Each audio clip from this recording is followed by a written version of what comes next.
kawan senusantara, dari Sabang sampai Merauke, dari Miangas hingga Rote. Teruslah lantang bersuara, kritis terjaga, dan tak lupa bergembira.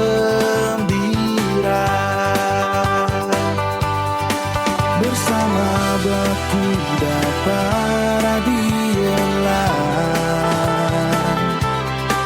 bersama Baku Dapa Radioland. Simak siaran Bakudapa Radioland melalui portal streaming bakudapa.id dan interaksi WhatsApp 0813 2555 4450.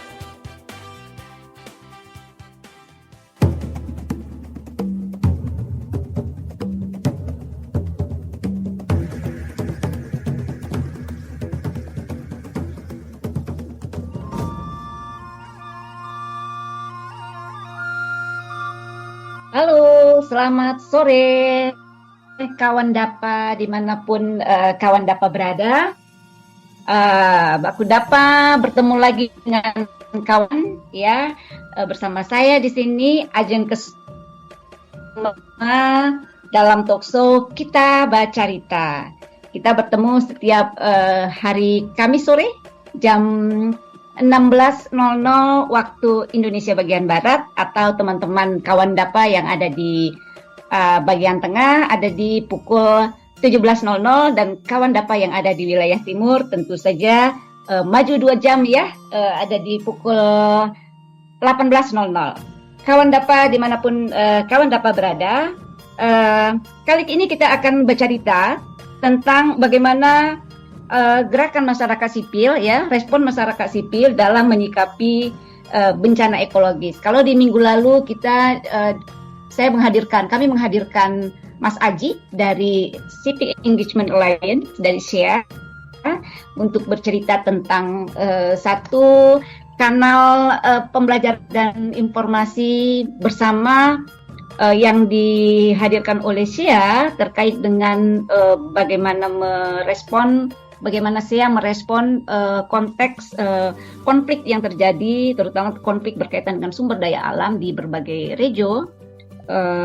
Kalau untuk sesi kali ini kita masih ada hubungannya nih, ngobrolin soal pengelolaan sumber daya alam, tapi konteksnya kita bawa pada isu kebencanaan. Tentu saja kalau bicara tentang pengelolaan sumber daya alam dan kebencanaan, bencana ekologis itu adalah salah satu yang kayaknya menarik kita bicarakan, dan rasa-rasanya ini sedang dihadapi oleh banyak sekali wilayah-wilayah yang ada di Indonesia. Kawan Dapa, tentu saja saya tidak sendiri. Kalau sendiri namanya bukan Baku Bercerita, tapi monolog. Saya ditemani bersama 2 teman saya. Satu teman saya ini posisinya lagi ada di, saya nggak tahu nih posisinya lagi ada di mana, tapi setahu saya dia ini stay-nya di Jogja. Nanti kita tanya dia sedang ada di mana sekarang. Saya ditemani oleh Mas Dimas. Halo Mas Dimas. Halo Mbak Ajeng. Nah, apa kabar? Semua baik. Baik ya. Cuaca yang tidak menentu ini cukup baik. Oh iya, dengan cuaca dan suasana politik, ekonomi dan sebagainya yang tidak menentu ini, mari kita tetap baik dan waras. Yap. Posisi ada di Jogja? Posisi ada di Jogja, Mbak Ajeng. Oke. Ya, Mas Dimas ini adalah salah seorang dari tim respon bencana ya, teman-teman Lokadaya, dan kebetulan juga akhir-akhir ini agak sering berkomunikasi dengan teman-teman yang ada di Sumatera dalam konteks respon bencana Sumatera ya, terakhir ya Mas Dimas ya? Ya. Oke. Betul, Pak. Nah, di ujung seberang lain, saya tahunya kawan satu ini adanya di salah satu provinsi yang ada di bagian utara juga, tapi bukan Sulawesi Utara, Sulawesi, yaitu kawan Terry. Bung Terry, halo. Halo Mbak Ajeng, apa kabar? Ya, kabar baik. Wah, udah keduluan nih, Terry. Apa kabar?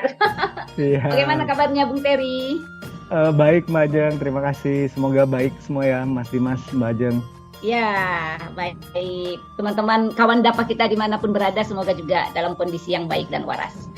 Ya. Oke, kawan Terry ada di Gorontalo dan kawan Terry adalah focal point kawan Dapa. Kawan Terry adalah focal point CA Regio Gorontalo. Ini menarik nih ya, kalau kemarin banyak teman-teman dari Sekretariat SEA dan kawan-kawan di tim kecil di Sekretariatan SEA yang kita ajak bercerita. Nah, sekarang ada teman-teman di Regio Gorontalo dan ada Mas Dimas. Mas Dimas adalah salah satu tim penanggulangan kebencanaan di Lokadaya. Lokadaya adalah salah satu organisasi anggota dari SEA, satu dari sekian puluh anggota lainnya ya. Jadi sebenarnya sama dengan organisasinya Kakak Terry yang ada di Gorontalo dan organisasi kawan-kawan Dapa yang sudah bergabung di SEA di manapun berada. Saya mau nyapa Mas Dimas dulu. Mas Dimas. Ya, Mbak Ajeng. Ini kalau kita ngomongin soal kebencanaan, kalau kita lihat tren kebencanaan ekologis ya yang terjadi akhir-akhir ini rasa-rasanya sulit untuk kita pisahkan dari soal salah urus pengelolaan sumber daya alam. Benar demikian nggak Mas Dimas? Ya, Bacaan Mas Dimas bagaimana? Boleh? Silakan. Terima kasih Mbak Ajeng. Jadi kalau melihat peristiwa bencana ya, sebenarnya nggak cuma di Sumatera aja, tapi kemudian hampir di seluruh wilayah Indonesia. Kemudian kalau kita melihat bencana itu nggak kemudian kita melihat peristiwa tersebut adalah peristiwa fisik aja kayak gitu. Tapi kalau kami melihat bahwa bencana itu adalah peristiwa sosial yang kemudian di dalamnya juga nggak cuma menyangkut hal-hal yang sifatnya fisik kayak gitu, tapi juga sifatnya relasi masyarakat, komunitas, kemudian bagaimana manusia melakukan pengelolaan lingkungan, bagaimana kebijakan yang ada di situ, instrumen kebijakannya, infrastruktur dari kesiapsiagaannya masyarakat itu menjadi elemen kompleks yang kemudian membangun satu kerangka kita mendekati suatu bencana kayak gitu. Jadi kami melihatnya di sini nggak sebatas bahwa ada misalnya longsor, kemudian di situ ada kerentanan kondisi tanahnya dan lain-lain, enggak. Tapi ada faktor-faktor lain yang kemudian di situ juga mempengaruhi situasi bencana itu sendiri gitu.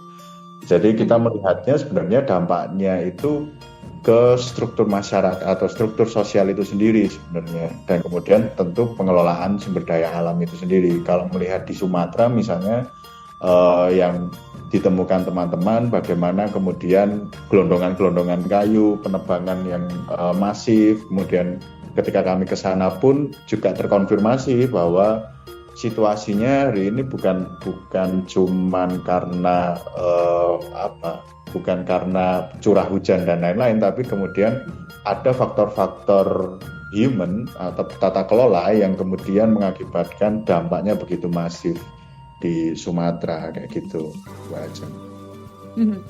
Artinya sebenarnya kalau orang-orang perencanaan ya, orang-orang para planner nih mestinya bisa melihat ini dan ini sesuatu yang sebenarnya sudah bisa resikonya sudah bisa diperhitungkan gitu ya.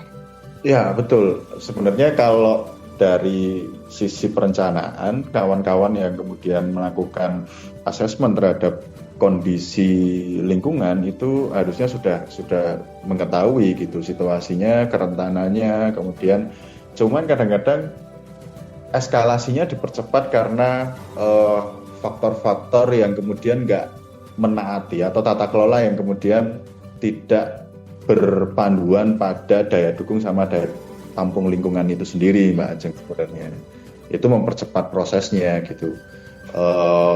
dan memperbesar dampaknya. Nah, itu yang hari ini terjadi gitu ketika kita berbicara soal bencana ekologis yang ada di Indonesia gitu. Ya. Berarti kita sebenarnya kalau bicara soal bencana ekologis ini, kita bicara soal ekosistem ya, kondisi ekosistem yang mempengaruhi ya. Betul. Jadi kalau kita ngomongin bencana, sebenarnya kita boleh minjam istilah yang kemudian digunakan oleh Foster misalnya soal metabolic drift gitu, keretakan metabolis kayak gitu. Bahkan lebih jauh lagi ini adalah satu keretakan sosial metabolisnya kayak gitu. Di mana sebenarnya relasi antara manusia dengan alam kemudian terjadi keretakan karena proses eksploitasi, proses ekstraktif yang hanya memikirkan soal akumulasi modal, dan itu kemudian kita bicaranya soal bagaimana kemudian keretakan yang terjadi antara manusia dengan alamnya, dan situasi ekosistem ini yang kemudian membaca ini secara ekosistem ini menjadi penting karena manusia dan alam atau lingkungan itu nggak bisa terpisahkan dalam satu ekosistem metabolisme yang utuh gitu. Dan hari ini kita mengalami apa yang disebut soal metabolic drift atau keretakan metabolis itu sendiri kayak gitu, Mbak Ajeng. Ya, oke. Kita lanjut lagi. Nanti ini menarik karena penting untuk dalam konteks SEA dan konteks gerakan masyarakat sipil menjadi menarik kalau nanti kita bisa melihat sebenarnya bagaimana kesiapan ya masyarakat sipil dalam situasi seperti ini. Ya. Saya mau bergeser dulu ke kawan Terry. Halo, kawan Terry. Iya, Mbak Jem. Iya. Nah,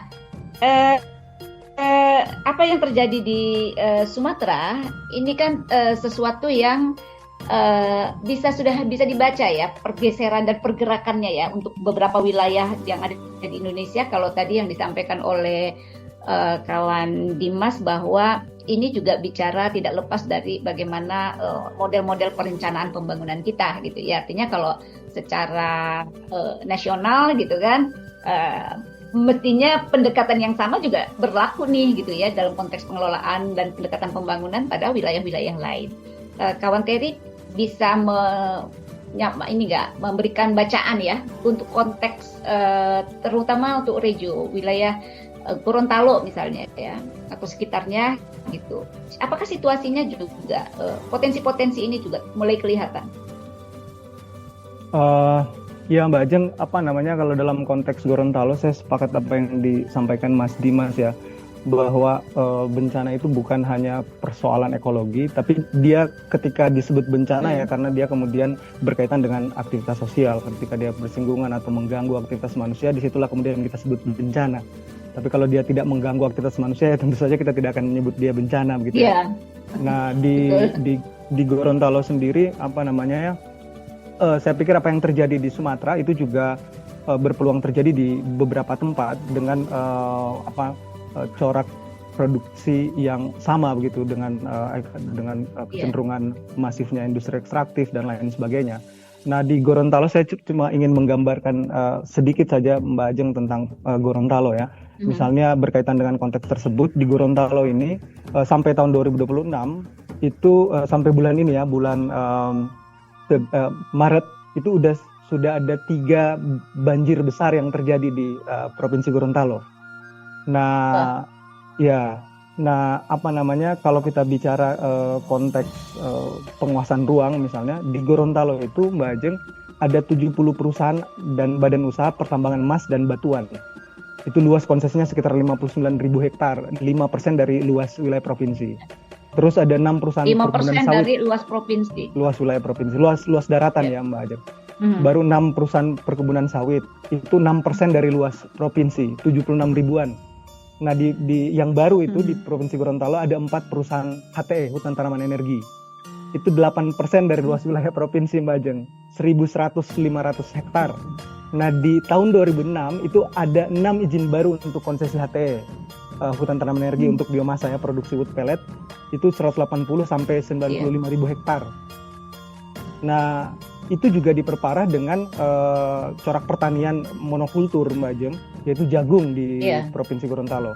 Nah, jagung ini menarik karena dia menjadi program pemerintah Mbak Ajeng. Di tahun 2000 kan Provinsi Gorontalo pisah dari Sulawesi Utara. Itu salah satu proyek strategis yang dibangun untuk membranding Provinsi Gorontalo adalah agropolitan berbasis jagung. Itu diusulkan oleh Gubernur pertama Fadel Muhammad. Nah, itu masif sekali terjadi. Itu kalau di total itu 46% ruang di Provinsi Gorontalo itu dikelola secara ekstraktif, baik monokultur jagung, pertamakan dan lain sebagainya. Itu luar biasa sekali. Dan jagung kalau mau lihat kan Mbak Ajeng, secara teori jagung itu nggak bagus ditanam di kemiringan yang di atas 15%. Sementara kontur di Provinsi Gorontalo itu dia berbukit dan kecenderungannya di atas 15%. Tapi itu kemudian tetap ditanami gitu. Nah, tidak pernah ada regulasi yang muncul untuk mengatur tentang masifnya perkebunan jagung tersebut Mbak Ajeng. Nah, apalagi sekarang itu, tapi kami belum tahu misalnya berapa sih luas yang kemudian disediakan untuk rencana proyek 1 juta hektar sawit di Sulawesi yang sebelumnya disampaikan oleh Presiden Prabowo. Nah, ini yang kemudian menjadi, kalau menurut kami menjadi akar masalah dari bencana ekologis yang ada di Provinsi Gorontalo, baik itu banjir maupun terkena longsor ataupun kekeringan. Di beberapa tempat itu terjadi kekeringan atau susahnya mengakses air bersih, Mbak Ajeng. Nah, itu yang kemudian menjadi perhatian kami di SEA dan ataupun masyarakat sipil di Gorontalo, yang karena walaupun masyarakat sipil di Provinsi Gorontalo itu punya isu yang beragam, tapi tetap kalau dia isu humanitarian itu tetap menjadi concern bersama Mbak Ajeng. Itu mungkin gambaran saya untuk Provinsi Gorontalo. Iya, oke. Ini menarik ya, artinya sebenarnya ini sesuatu yang sudah bisa diprediksi gitu ya. Nanti kita sambung lagi ya, Terry, karena dengan perencanaan model-model tadi, beberapa investasi yang sudah mulai masuk, izin yang tambah baru dan sebagainya, pemerintah sebenarnya sudah tahu nih titik-titik resikonya ada di mana gitu ya. Kita akan lanjut nanti. Nah, karena ini agak-agak berat nih obrolan kita ya, kita selingi dulu dengan yang ringan-ringan, kawan Terry dan kawan Dimas, dengan lagu.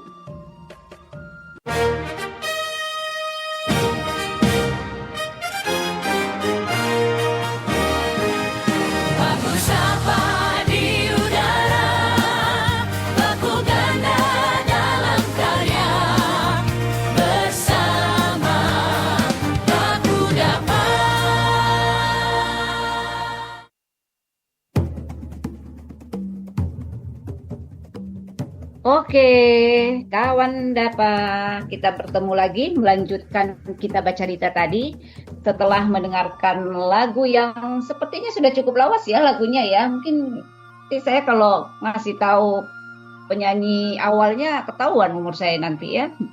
Jadi terakhir di cover sama kayaknya tadi itu versi cover Smash.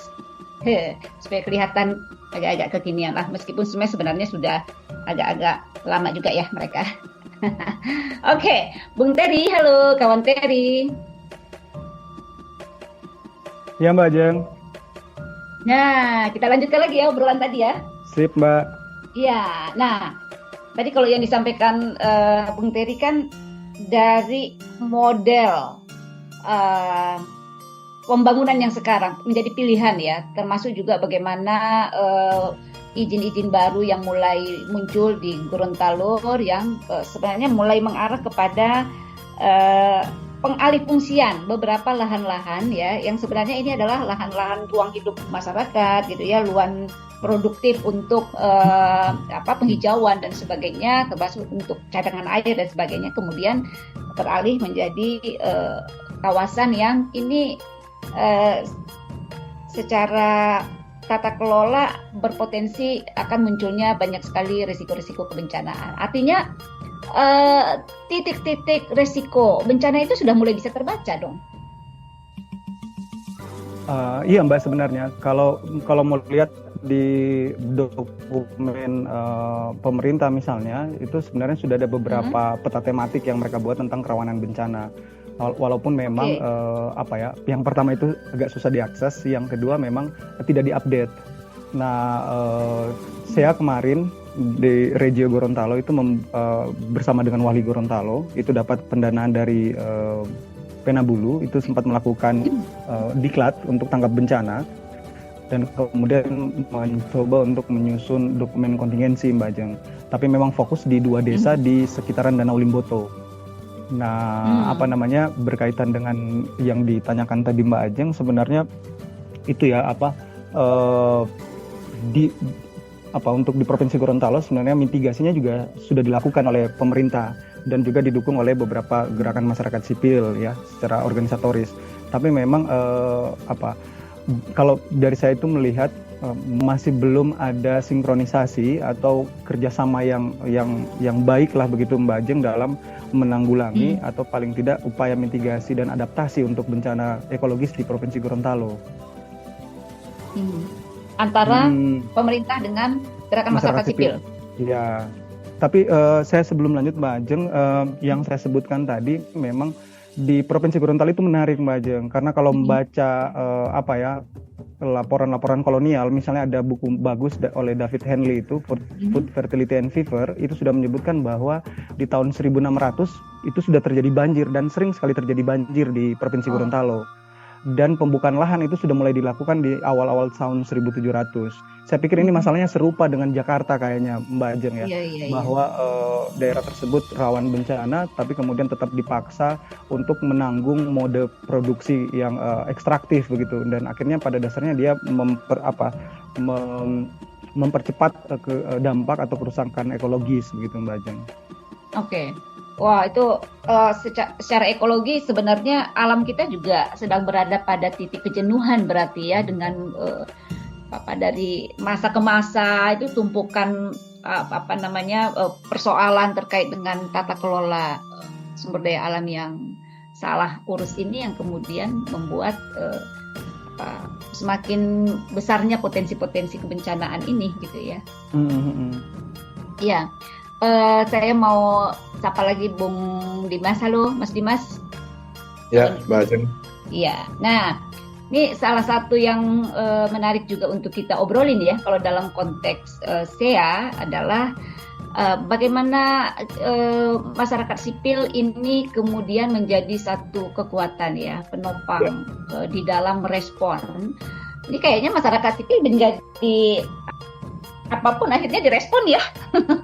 Karena bagaimana lagi gitu, mau nggak mau harus campur tangan dan harus ikut campur gitu kan, ikut campur aja situasinya begini. Nah, tapi ini menarik karena dari beberapa pengalaman Indonesia berhadapan dengan situasi kebencanaan gitu, termasuk kalau pandemi juga itu kita sebut sebagai satu bencana gitu ya.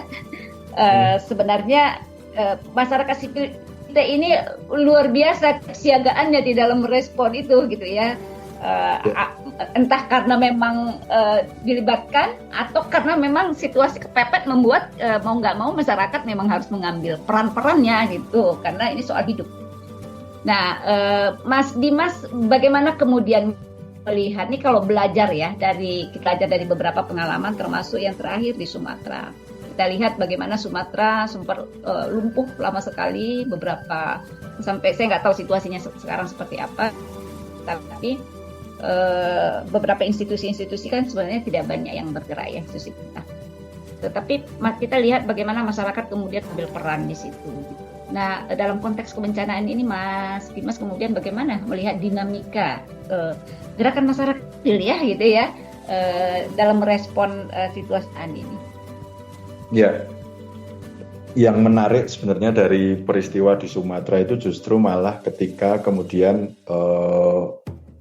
ketika situasi krisis seperti yang tempo lalu terjadi gitu, teman-teman masyarakat sipil lah yang kemudian bergerak lebih awal gitu, dengan keterbatasan mungkin akses komunikasi dan lain-lain, tapi mereka mencoba untuk membangun itu secara kolektif sebenarnya itu. Nah ini yang sebenarnya jadi satu harapan yang kemudian kita ngomongin gerakan masyarakat sipil gitu. Di situasi krisis seperti yang ada di Sumatera, teman-teman masyarakat sipil, komunitas lokal itu langsung secara bersama-sama itu membangun satu gerakan bersama gitu dengan resource yang kemudian yang bisa digunakan dahulu gitu. Nah ini kan jadi pembelajaran yang menarik gitu, dan konteks lokal bagaimana teman-teman di lokal, komunitas lokal itu kemudian merespon dengan apa yang kemudian mereka temukan di konteks lokal itu sendiri gitu, nggak jauh-jauh gitu mereka, tapi pengetahuan lokal yang mereka punyai itu justru menjadi istilahnya gerakan awal yang kemudian merespon situasi krisis kemarin gitu. Karena kita tahu situasi di level nasional katakanlah kayak gitu, secara kebijakan kalau kami menilai itu masih cukup lambat di awal gitu. Nah, di situ adalah peran masyarakat sipil yang kemudian mengambil inisiatif dan kemudian berjejaring membangun ekosistem respon yang di situ terlihat bahwa teman-teman ini punya kemampuan dan kekuatan di situ kayak gitu. Nah, sebenarnya selain kemudian ketika terjadinya peristiwa gitu, teman-teman masyarakat sipil ini juga kemudian punya peran penting di pra peristiwanya, bahkan kemudian sampai ke pascanya. Karena di pra tentu advokasi kebijakan kawan-kawan itu tetap jalan kayak gitu. Walaupun yang terjadi ya seperti diungkapkan yang terjadi di lapangan ya, selalu yang seperti yang diungkapkan Ketua Terry kayak gitu, bahwa ada kayak gap komunikasi, kemudian gap dari political will yang kemudian ada di situ kayak gitu. Karena kita bicara bencana ini kan kita ngomongin kebijakan juga, Mbak. Kerentanan ini kan kita bisa lihat dari kebijakannya, cara kita mengelola itu. Teman-teman sudah memetakan kayak gitu posisi-posisi rawan bencana itu di mana, tapi kemudian bagaimana kepatuhan dalam proses tata kelolanya itu kemudian dilakukan. Nah, itu menjadi penting. Dan di sini peran masyarakat sipil menjadi krusial ketika kemudian melakukan monitoring, advokasi kayak gitu, dalam memberikan insight dalam proses memitigasi dampak dari bencana itu sendiri kayak gitu. Dan ketika pra, kemudian kita melihat bagaimana teman-teman di tingkat lokal, di level komunitas lokal itu juga berupaya untuk menjaga ketahanannya gitu, resilience-nya gitu, akan terlihat di situ kayak gitu. Nah, di sini perlu dibangun gitu ekosistemnya dan kemudian jalurnya gitu, tata kelolanya dari mulai pra ketika terjadi dan kemudian pasca bencana ini menjadi penting gitu, dan peran masyarakat sipil tentu jadi peran yang krusial ketika kita bicara soal respon bencana ini kayak gitu. Itu Mbak Ajeng. Iya, oke. Nih kalau mau belajar dari apa yang sedang dilakukan oleh kawan-kawan di Lokadaya ya gitu. Apa yang sekarang kemudian menjadi perhatian teman-teman di Lokadaya ya, dan bagaimana kawan-kawan kemudian melibatkan teman-teman civil society ya merespon situasi yang Aceh dan Sumatera. Iya tentu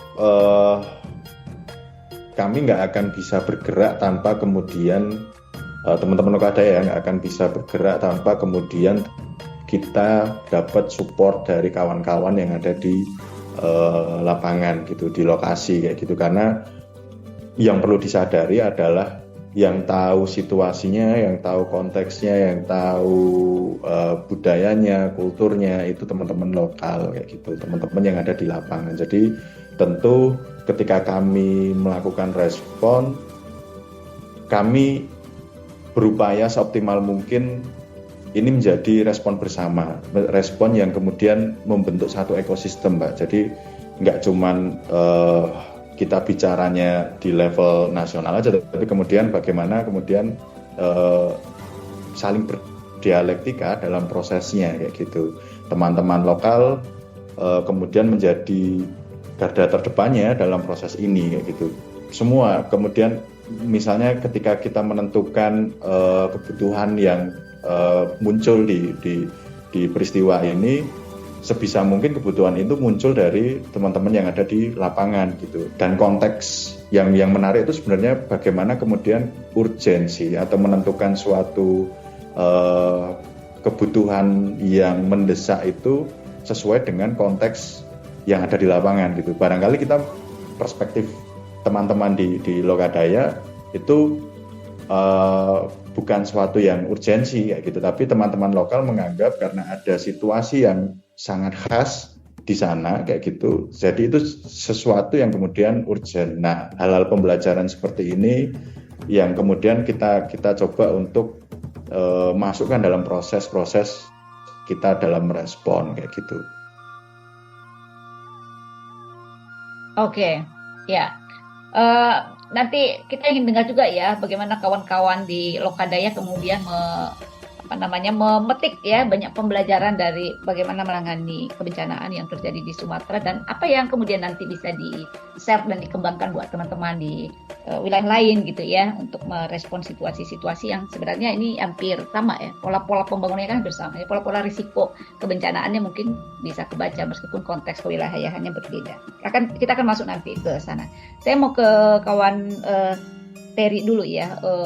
Kalau melihat tadi kawan Terry juga melihat bahwa sebenarnya kalau dalam konteks humanitarian gitu ya, ini sebenarnya isu-isu kebencanaan dihubungkan dengan humanitarian gitu. Ini bisa menjadi satu isu bersama nih gitu ya. Kalau kita mau bicara soal konektivitas di dalam gerakan masyarakat sipil, ini menjadi satu isu yang teman-teman di Gorontalo melihat juga, Sia Gorontalo juga melihat ini menjadi isu yang strategis untuk mengajak kawan-kawan untuk duduk bersama. Karena pendekatannya landscape ya, kalau udah seperti ini, kawan Terry. Dan apakah bacaannya juga penting untuk ditarik karena ini landscape, maka pendekatannya juga dan ekologis, pendekatannya juga mesti juga mengajak dan melihat kiri kanan gitu ya, artinya tidak bisa tidak membangun konektivitas, keterhubungan dengan kawan-kawan gerakan masyarakat sipil yang ada di wilayah lain, provinsi lain, Maluku, Sulawesi Utara gitu ya, atau Sulawesi Selatan gitu, itu menjadi satu hal yang pentingkah gitu dalam konteks membangun gerakan masyarakat sipil merespon kebencanaan ini. Kawan Terry silakan. Iya Mbak Ajeng, kalau misalnya saya kasih konteks di Gorontalo itu kan Walhi itu baru ya tahun 2024. 2025 kemudian dia resmi menjadi eksekutif daerah. Nah sebelumnya itu tapi masih relatif terfragmentasi atau ansih dengan fokus kerjanya masing-masing. Nah waktu saya kemarin diskusi dengan Mbak Ajeng juga terutama yang datang dan Mbak Wiwi, itu kemudian setelah kami bicarakan lagi dan menjadi penting bahwa isu kebencanaan bisa menjadi isu platform gitu, isu payung yang kemudian bisa menjadi titik kumpul untuk membicarakan banyak hal begitu di antara kelompok-kelompok masyarakat sipil yang punya orientasi yang beragam gitu. Karena misalnya saya di Gorontalo sendiri kan ada 5 anggota Mbak Ajeng yang saya pikir Mbak Ajeng juga tahu. Fokusnya masing-masing, ada yang untuk riset, ada yang untuk perempuan anak, ada yang untuk lingkungan dan lain sebagainya. Dan isu kebencanaan kemudian bisa menjadi satu isu bersama begitu, karena di dalamnya itu banyak sekali beragam isu yang kemudian bisa dibicarakan. Misalnya terkait perempuan dan anak, contohnya Mbak Ajeng. Karena berdasarkan asesmen yang sudah dilakukan teman-teman masyarakat sipil ya, yang paling terdampak ketika terjadi bencana di Gorontalo ya adalah perempuan dan anak misalnya. Itu juga yang ditemukan teman-teman waktu membuat pelatihan yang kemarin gitu. Nah karena itu menjadi penting. Misalnya teman-teman advokat yang kemudian diinisiasi oleh teman-teman Walhi itu berencana untuk melakukan gugatan lingkungan, misalnya class action, karena di masyarakat pesisir danau itu bahkan kalau dia banjir Mbak Ajeng itu sampai 3-4 bulan. Karena memang di Danau Limboto itu kan menjadi sangat krusial Mbak Ajeng, karena dia menampung 23 anak sungai, sementara outletnya cuma 1. Dan terjadi pendangkalan yang luar biasa begitu, penyempitan dan pendangkalan yang luar biasa karena itu dia masuk 15 danau kritis. Nah, kalau terjadi banjir di Provinsi Gorontalo, itu yang paling lama terdampak begitu ya masyarakat di pesisir danau Mbak Ajeng, itu bulan-bulan gitu. Sampai 3-4 bulan baru kemudian bisa benar-benar pulih gitu. Benar-benar surut maksudnya airnya ya. pulih itu bicara nanti karena ada proses setelah Iya. banjir misalnya. Nah itu kemudian teman-teman di Walhi dengan beberapa teman-teman advokat itu kemudian mencoba menyusun gitu, berdasarkan temuan dari pelatihan yang kemarin yang diadakan oleh SEA Walhi Gorontalo dan Penabulu gitu Mbak Jen. Seperti itu kira-kira Mbak Jen. Oke, iya, menarik. Oke, ini tampaknya kita agak jeda dulu sejenak ya, karena kita kasih dulu waktu buat kawan-kawan DAPA untuk mendengarkan lagu lagi nih, berikut lagi gitu ya. Satu lagu lagi.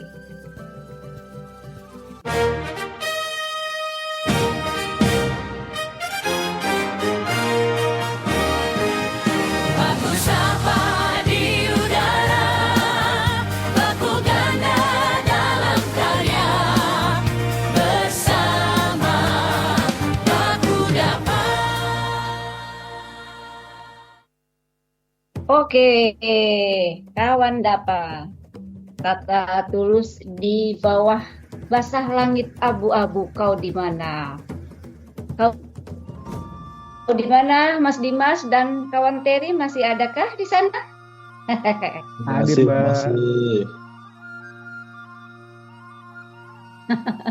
Iya, ini ngomongin langit abu-abu selama beberapa hari terakhir ini langitnya abu-abu terus nih. Apakah di Jogja dan di Gorontalo juga abu-abu? Sudah Sampai- mulai cerah ya sepertinya. BMKG hanya bisa memprediksi konon hanya 3 hari ke depan ya, Mas Dimas ya. Ya, betul.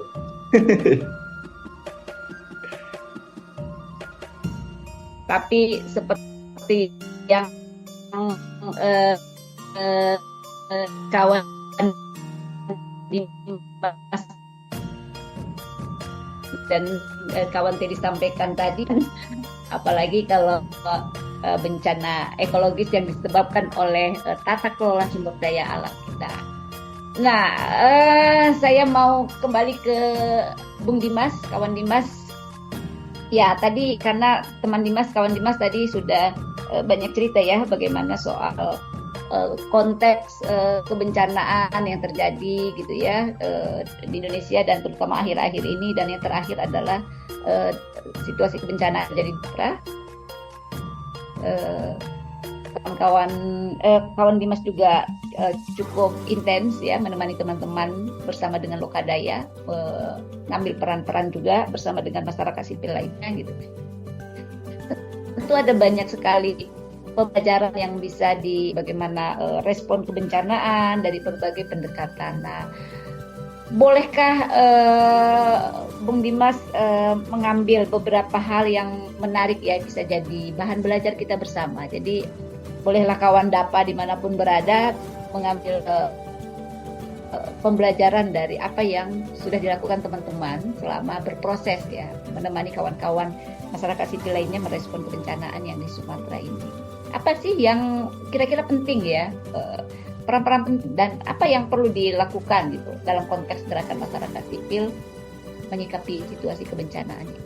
Silakan, Bung Dimas. Ya, terima kasih Mbak Ajeng. Sebenarnya yang menarik itu bagaimana kemudian kita bergerak di respon ini itu lintas isu ya, lintas latar belakang kayak gitu Mbak Ajeng. Jadi yang ketika kami melakukan respon di Aceh misalnya, justru malah teman-teman yang sebenarnya bergerak di isu perempuan misalnya, dan itu sangat-sangat memperlebar spektrum respon kalau dari refleksi kami gitu. Jadi ketika kemudian melakukan assessment, ketika kemudian melakukan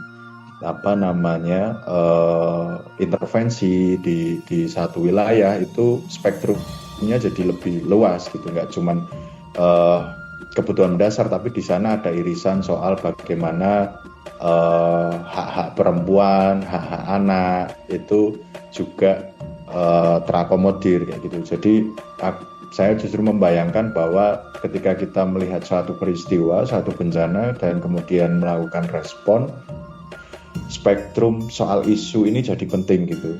Jadi nggak cuman yang kemudian ahli soal humanitarian aja atau ahli di bidang misalnya WOS kayak gitu, tapi kemudian ada perspektif soal GETSI, soal inklusivitas gitu. Bagaimana teman-teman rentan yang kemudian terdampak itu juga pasti punya pendekatan yang berbeda. Nah itu jadi pembelajaran yang menarik gitu, dan itu penting gitu, karena ketika kemudian kita merespon, jangan sampai kemudian kita hanya menggunakan satu pendekatan saja gitu, tapi kemudian pendekatan yang lebih heterogen gitu, lebih beragam, itu akan lebih kalau kami melihat itu akan lebih tepat kayak gitu ketika kita melakukan intervensi kayak gitu. Dan kemudian konteks lokal ini menjadi pembelajaran yang penting gitu. Ketika kita merespon bencana, situasi di lokal itu jadi pertimbangan atau konsideran yang cukup dominan ketika kita melakukan respon kayak gitu. Dan itu nggak mungkin bisa ketika kita nggak kemudian terkoneksi dengan kawan-kawan yang ada di lokal kayak gitu. Karena yang punya pengetahuan, yang tahu situasi dan lain-lain itu teman-teman di komunitas lokal kayak gitu. Komunitas yang kemudian ada di lokasi tersebut. Komunitas yang kemudian berhadapan setiap harinya dengan situasi yang ada di sana kayak gitu. Jadi itu yang hari ini jadi pembelajaran penting gitu untuk kemudian kita melakukan pendekatan respon. Dan hal menarik lainnya sebenarnya ketika kemudian kita membangun ini bersama dengan masyarakat terdampak gitu. Masyarakat terdampak justru malah punya inisiatif-inisiatif yang kemudian sebenarnya itu bisa dijadikan first aid gitu, atau langkah awal ketika kita kemudian melakukan respon kayak gitu. Bagaimana pengetahuan lokal dalam misalnya pengetahuan mereka soal posisi titik-titik aman yang ada di lingkungan itu ketika kemudian harus membuat posko atau membuat huntara, itu jadi hal yang menarik gitu. Jadi kita nggak bisa lepas dari pengetahuan yang tumbuh di lingkungan tersebut ketika kemudian melakukan respon. Itu yang kalau dari sisi teman-teman Lokadaya ketika kemarin berdinamika di sana, itu menjadi hal-hal yang kemudian menarik untuk kita tarik pelajarannya, untuk kemudian kita bisa mungkin implementasi atau aplikasikan atau kita coba untuk amplifikasi ke tempat lain kayak gitu, Pak. Dan selain itu sebenarnya nampaknya kita perlu juga memikirkan soal kesiapsiagaan ketika menyiapkan situasi atau masyarakat menjadi tahan terhadap kerentanan ini kayak gitu. Karena misalnya teman-teman hari ini di Aceh mereka bisa saling membuat ekosistem sebenarnya yang kemudian bisa saling terhubung dari sisi misalnya kebutuhan dasarnya kayak gitu.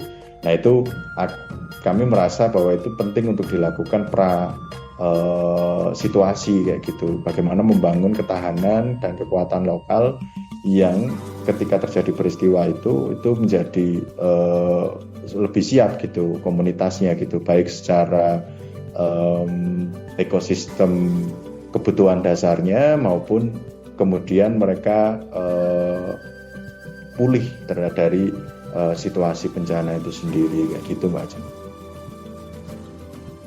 Oke.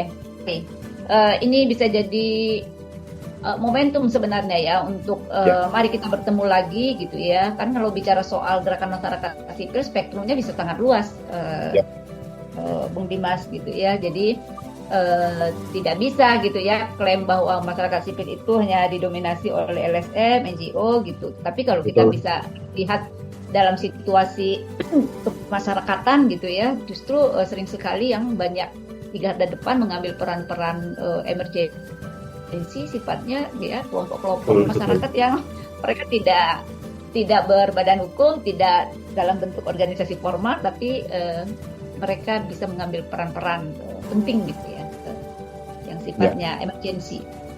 Ya, saya mau ngajak Bung Terry. Halo, kawan Terry. Ya, halo Mbak Ajeng. Iya, nah menarik ya yang disampaikan oleh Bung Dimas tadi. Saya pikir penting untuk mari kita upaya untuk saling memperkuat ya, saling menguatkan di antara kita, di antara masyarakat sipil. Tentu salah satunya dengan mengambil banyak pembelajaran lah ya dari banyak pengalaman gitu ya yang sudah dilakukan gitu. Dan terakhir teman-teman di SEA Gorontalo kemudian kan berinisiatif untuk bagaimana kemudian bekerjasama dengan kawan-kawan SEA di sekretariat ya, melakukan upaya untuk peningkatan kapasitas ya, atau apapun bentuknya lah, untuk memanggil kembali kesadaran bersama dalam situasi merespon kebencanaan ini gitu. Nah, mulai ada gagasan-gagasan kah ke depan gitu ya di dalam gerakan masyarakat sipil atau SEA di Rejo Gorontalo untuk merespon ini? Termasuk juga nih kalau yang disampaikan Bung Dimas kan menarik ya, bagaimana mulai melibatkan kelompok budayawan atau pendekatan-pendekatan lokal gitu di dalam pengelolaan sumber daya alam yang lebih ramah, lebih bisa mengantisipasi terjadinya lobby. Silakan. Iya, Mbak Ajeng, saya sepakat dengan apa yang disampaikan Mas Dimas. Saya pikir di Gorontalo sendiri kan sudah punya pengalaman yang berulang, dan kalau mau jujur di Gorontalo itu setiap tahun pasti ada kejadian bencana ekologis, baik itu banjir maupun tanah longsor. Dan kami sepakat bahwa di pertemuan terakhir itu ada semacam model respon kebencanaan yang terpadu begitu ya, yang mungkin yang seperti yang disampaikan oleh Mas Dimas tadi. Jadi ada respons berbasis ekosistem. Jadi karena mungkin ya karena terlalu terbuka di daerah hulu dengan mode produksi yang ekstraktif dan lain sebagainya, itu bisa kemudian dengan pendekatan-pendekatan sistem pertanian yang terpadu begitu, atau agroforestry atau apa yang lain, dan itu sebenarnya sudah dicoba oleh beberapa teman-teman NGO di Gorontalo untuk mengintervensi beberapa lokasi begitu. Walaupun memang tadi yang seperti disampaikan oleh Mbak Ajeng kan dia harus pendekatannya landscape ya, karena memang tidak bisa terpisah-pisah seperti itu. Nah, yang kedua mungkin ya apa yang sudah dilakukan lewat pelatihan tanggap bencana juga itu adalah respon berbasis komunitas tentu saja. Jadi walaupun sebenarnya di pemerintah kan beberapa kali ada program misalnya desa tangguh bencana dan lain sebagainya, yang walaupun kalau dari pemikiran saya pribadi itu sangat-sangat programatik. Nah, kalau ada pendanaan baru dilakukan gitu, dan kemudian tidak dilakukan secara berkelanjutan gitu. Nah, sementara yang dilakukan teman-teman di masyarakat sipil di Gorontalo itu juga lewat yang kemarin ya Mbak Ajeng, itu kemudian melibatkan masyarakat dengan ada beberapa relawan yang kemudian bersama-sama begitu, bagaimana membaca potensi yang terjadi, yang mereka lakukan ketika bencana terjadi dan lain sebagainya. Karena memang selama ini di Provinsi Gorontalo ketika terjadi bencana relawan itu banyak sekali Mbak Ajeng. Tapi ya pada akhirnya karena tidak strategis lah begitu, jadi kelihatan kayak pemadam kebakaran aja Mbak Ajeng. Jadi dan itu bukan salah begitu ya, itu menarik, maksudnya ada respon cepat begitu dari teman-teman yang relawan gitu. Dan bahkan ada yang sampai pasca bencana yang kemudian tetap melakukan pendampingan gitu. Tapi setelah membaca beberapa kali kejadian gitu, itu kami menganggap bahwa itu tidak cukup.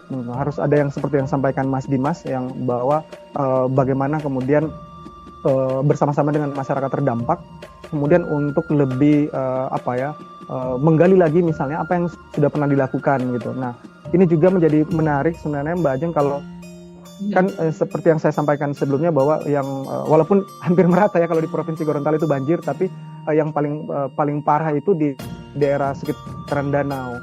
Yang sebenarnya ironi Mbak Ajeng bahwa kalau di catatan-catatan sejarah misalnya itu kan tradisinya tradisi danau sebenarnya, tapi hari ini itu kita tidak lagi melihat misalnya infrastruktur rumah yang yang adaptif terhadap danau gitu. Jadi kecenderungan rumah itu tidak lagi rumah panggung gitu, rumahnya rumah permanen gitu. Iya.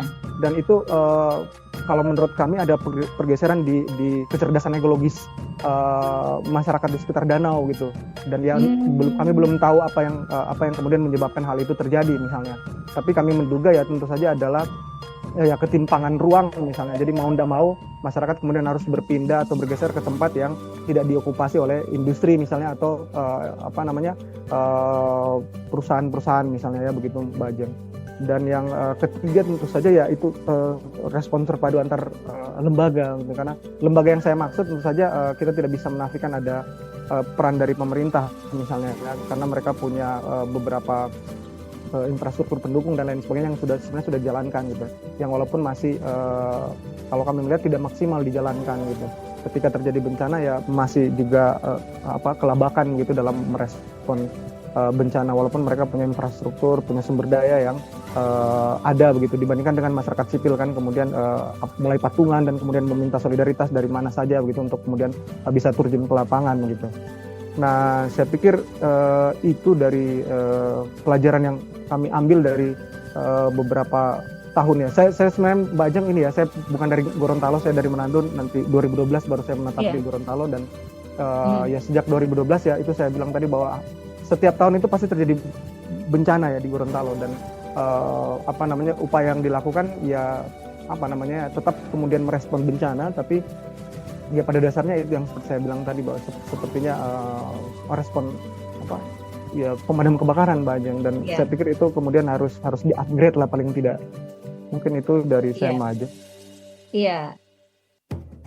Selalu ada respon, tetapi kemudian tidak menyelesaikan sampai pada akar persoalannya ya sebenarnya ya. Artinya sebenarnya sekali terjadi pergeseran. Cari ceritanya ya ada kebijakan gitu ya, pola pembangunan yang kemudian semakin destruktif ya sebenarnya kepada sumber daya alam. Tetapi pola ruang hidup yang dibangun di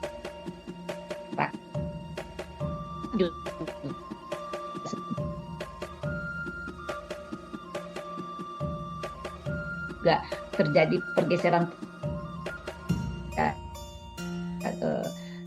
kemudian menyebutnya mundur, justru kita lakukan sendiri juga gitu. Nah, kita sudah ada di ujung sesi nih sebenarnya, kawan Terry dan kawan Dimas, ini obrolan soal situasi kebencanaan dan apalagi kalau bicara soal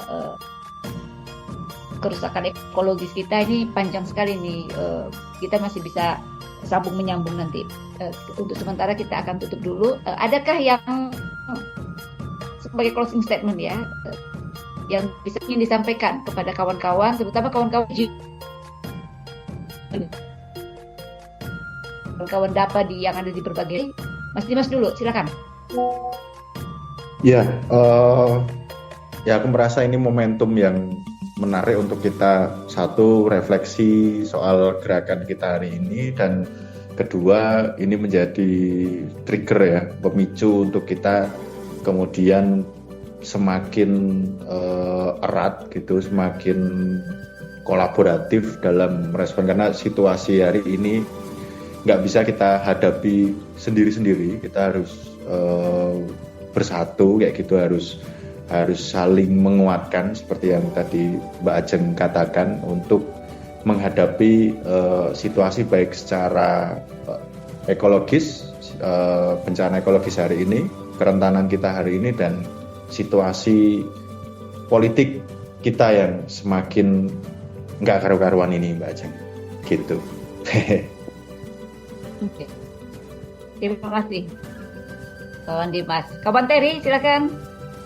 Iya, saya pikir ini Mbak Ajeng ya, situasi yang terjadi, terutama bencana yang terjadi yang tidak menunjukkan penurunan dan sebaliknya menunjukkan peningkatan gitu Mbak Ajeng, menjadi titik untuk kembali melihat bagaimana relasi manusia dengan alam, dan tentu saja tidak naif untuk melihat hanya dari yang seperti disampaikan Mas Dimas tadi secara fisik, kemudian resiprokal dan lain sebagainya, tapi ada faktor ekonomi politik yang kemudian juga menjadi faktor yang mengakselerasi bencana itu terjadi dengan sangat masif begitu Mbak Ajeng.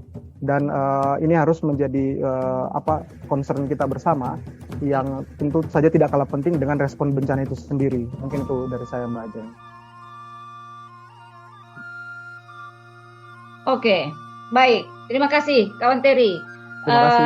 Kita sudahi. Terima kasih banyak sudah bersama. Iya, kita di Baku Dapa, kita bercerita, tetap sehat, tetap menjaga peran kawan-kawan masih sangat dibutuhkan ke depan di dalam gerakan masyarakat sipil. Kawan Dapa dimanapun kawan-kawan berada, terima kasih sudah hadir bersama kami di sini. Salam Baku Sapa di udara, salam Baku Ganda dalam karya. Teman-teman, situasi kritis ini menjadi titik balik ya, mestinya terkait dengan kesadaran dan lahirnya inisiatif-inisiatif baru di dalam menemukan terobosan dan melahirkan langkah-langkah dalam penyikapan kebencanaan ya, dimanapun terjadi di seluruh wilayah Indonesia kita.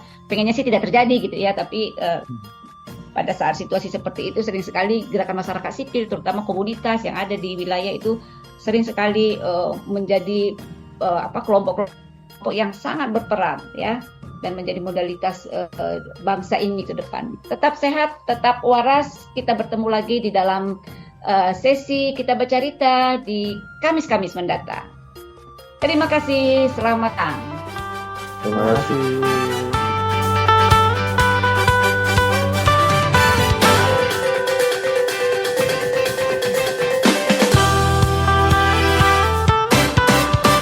Kawan senusantara, dari Sabang sampai Merauke, dari Miangas hingga Rote. Teruslah lantang bersuara, kritis terjaga, dan tak lupa bergembira.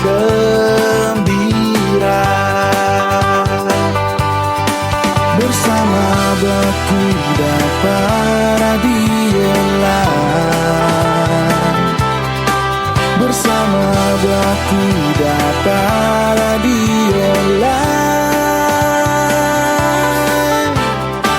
Simak siaran Baku Dapa Radio Line melalui portal streaming bakudapa.id dan interaksi WhatsApp 0813 2555 4450.